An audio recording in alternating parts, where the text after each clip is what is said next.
అలాగే ఇక్కడి నుంచి ఎవరైనా పై లోకాలకు వెళ్తే శరీరం వదిలిపెట్టేసి మనం సంబరాలు చేసుకోవాలి. ఏడ్చేవాడు అపండితుడు.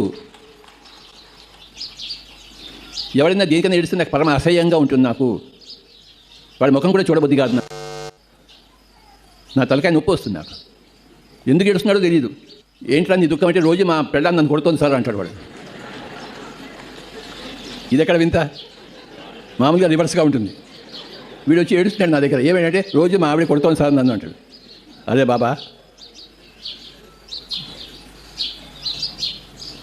ఎవడైనా ఏడ్చేవాడంటే వాడు పరమ మూర్ఖుడు, పరమ అపండితుడు, పామరుడు, ఆత్మజ్ఞానం లేనివాడు. గతాసూన్ అగతాసూంచ నా అనుశోచంతి పండితా. గతాసూన్ అంటే గతించిన వాడు, అగతాసూన్ అంటే ఇంకా గతించబోయేవాడు.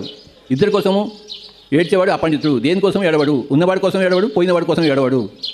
ఇక్కడ ఎవరైనా ఏడ్చేవాడు ఉన్నారా? లేరు కదా. ఇక్కడ ఎవరు ఏడ్చేవాళ్ళు లేకపోతే చప్పలు కొడతాం, గట్టిగా చప్పలు కొడదాం. గట్టిగా చెప్పండి, నో ఏడుపు, నో దుఃఖం. సత్యాన్ని తెలుసుకుంటే ఏడుపు రాదు. సత్యాన్ని తెలుసుకోకపోతే ఏడుపే ఉంది, దుఃఖమే ఉంది జీవితంలో. దుఃఖం ఎందుకుంది? సత్యం తెలియదు. ఏడుపు ఎందుకుంది? సత్యం తెలియదు. ఏడుపు ఎందుకు లేదు? సత్యం తెలుసు వాడికి. దుఃఖం ఎందుకు లేదు? సత్యం తెలుసు వాడికి.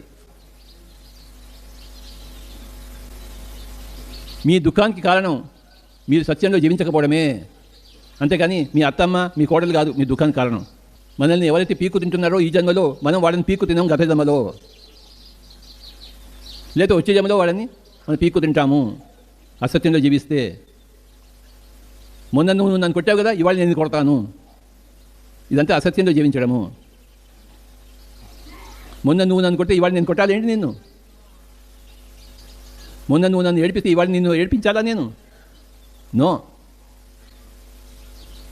నువ్వు నన్ను కొట్టడం నేను మర్చిపోయాను, నువ్వు నన్ను తిట్టడం నేను మర్చిపోయాను. రాతి గయ్యితో బాతి గయ్యి. నిన్నటిది మర్చిపోవాలి, అప్పుడు దుఃఖం పోతుంది. నిన్నది గుర్తుపెట్టుకుంటే దుఃఖమే దుఃఖము. ఎవరికైనా ఏడుపు ఉందంటే, దుఃఖం ఉందంటే వాడు అసత్యంలో జీవిస్తున్నాడు, వాడు అనిత్యంలో జీవిస్తున్నాడు. నిత్యంలో జీవించాలి. నిత్యం అనేదే ఆత్మ. మనమంతా ఆత్మ, మనమంతా దైవము. We are all gods. ఇంకా ఏడుపు దేనికబ్బా? మీలో ఏడుపు ఉంది అంటే ఇంకా మీకు అజ్ఞానం ఉంది అన్నమాట.